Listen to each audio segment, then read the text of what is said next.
5. Woo! We reached the end. This one's a little delayed. I had some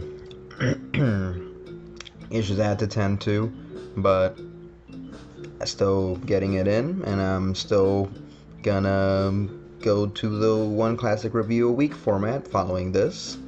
So, without further ado, I think it's just best if we just keep on going. Aquemini is the third studio album by Atlanta-based hip-hop duo OutKast and was released on September 29th, 1998, following the release of AT-Aliens in 96 and Southern Playalistic Cadillac Music in 94. Aquemini is the album that really solidified OutKast's place in the upper echelons of 90s hip-hop after the lack of real recognition, I would say, that they got from their first two albums in the midst of the whole East-West feud that was going on in the mid-90s. After AT-Aliens, Andre 3000 declared that the South had something to say, and if this album is any indication, I think he was completely right. And honestly, Southern hip-hop hasn't stopped since. It's come to dominate the mainstream hip-hop scene.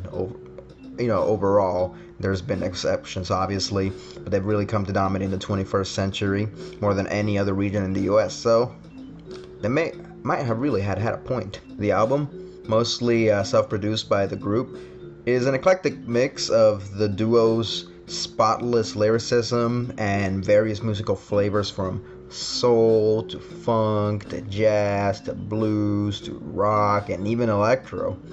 And while still using samples, the album's music is actually mostly handled by a live instrumentation that came from musicians going into the studio and just basically jamming out around a certain set of chords, and then having the duo, Andre 3000 and Big Boy, come in and just write lyrics over the music to fit. And this really gives the album a very interesting sound, a very unique sound, a very organic sound, I think. Similar to how Dr. Dre produced material, uses what could be considered samples, just re-recorded with live instrumentation to give it a full sound.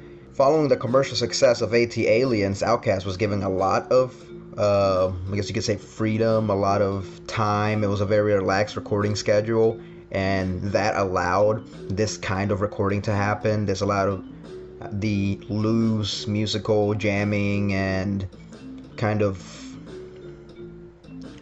communal writing of the music that happened, and this relaxed kind of production and recording and everything and writing just really leads the album to have a very relaxed and very fresh and thought out feel to it.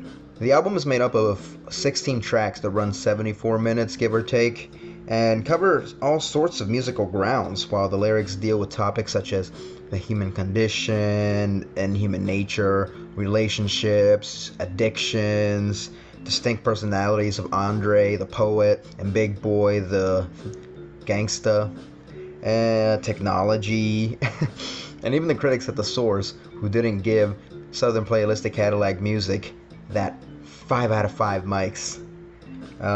With actually a guest appearance from Raekwon on Skew on the Barbie.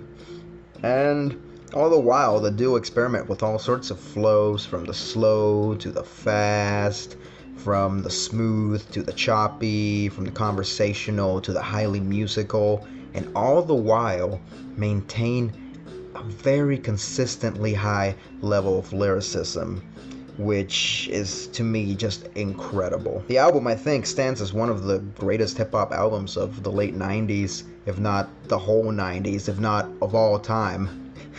Honestly, it's musically and lyrically rich and diverse, with a high consistency and quality, and I think, really, it's one of my favorite hip-hop albums of all time.